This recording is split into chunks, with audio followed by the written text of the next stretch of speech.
Bonjour à tous, nous continuons notre travail sur les écrits de l'Ancien Testament pour nous préparer à la confirmation en y cherchant les traces de l'action de Dieu qui envoie son esprit déjà sur les patriarches, sur les prophètes et en annonçant que cet esprit-là va venir sur tout le peuple de Dieu, sur l'ensemble des croyants, ce qui va se réaliser le jour de la Pentecôte, puis tout au long de l'histoire de l'Église. Nous avons vu la dernière fois, dans le livre d'Ézéchiel, que Dieu voulait mettre de son esprit dans notre cœur pour faire de notre cœur de pierre, c'est-à-dire un cœur qui a du mal à aimer, un cœur qui a du mal à connaître et à aimer Dieu, un cœur de chair, c'est-à-dire un cœur vraiment humain, un cœur qui soit capable d'aimer à la fois Dieu et à la fois ses frères et sœurs. Cet esprit-là, cet esprit nouveau nous est promis donc par le livre d'Ézéchiel, et cela se réalisera à la Pentecôte, où cet esprit sera répandu sur les apôtres, puis sur toute l'Église. Nous avons vu aussi que ce cœur nouveau, ce cœur vraiment humain, puisqu'il était humain, il avait besoin de s'exercer pour se déployer vraiment.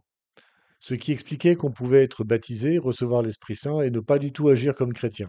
Si effectivement on n'exerce pas son cœur nouveau pour aimer Dieu, pour le chercher, pour le prier,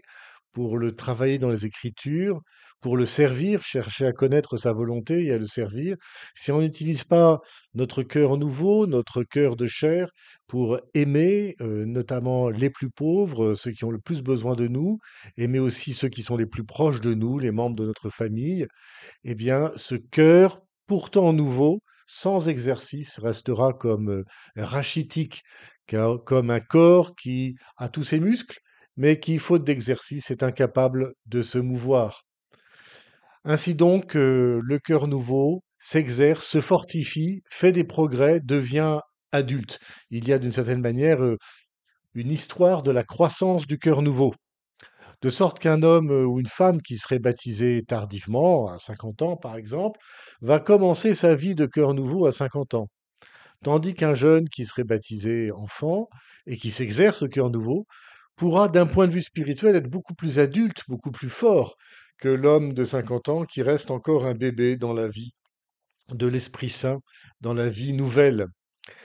Nous avons donc une sorte d'histoire spirituelle, d'histoire de croissance qui est pas forcément synchronisée avec notre histoire humaine.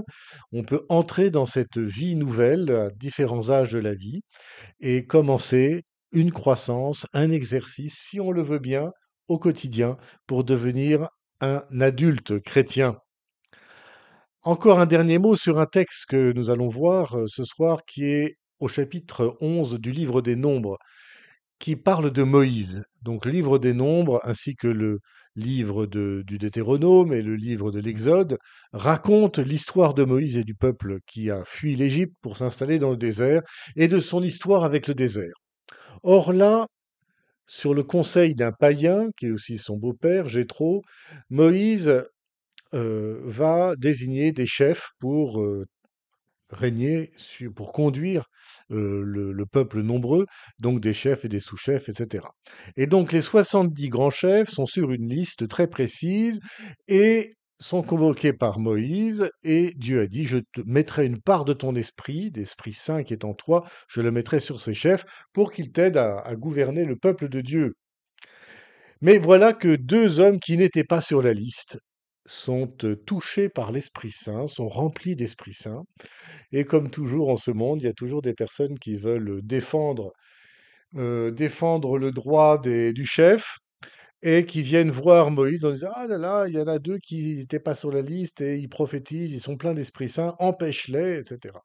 Alors Moïse dit: «Mais est-ce que c'est à vous de me défendre? Cet Esprit Saint, c'est pas mon esprit, c'est pas votre esprit, c'est l'Esprit de Dieu qui fait ce qu'il veut.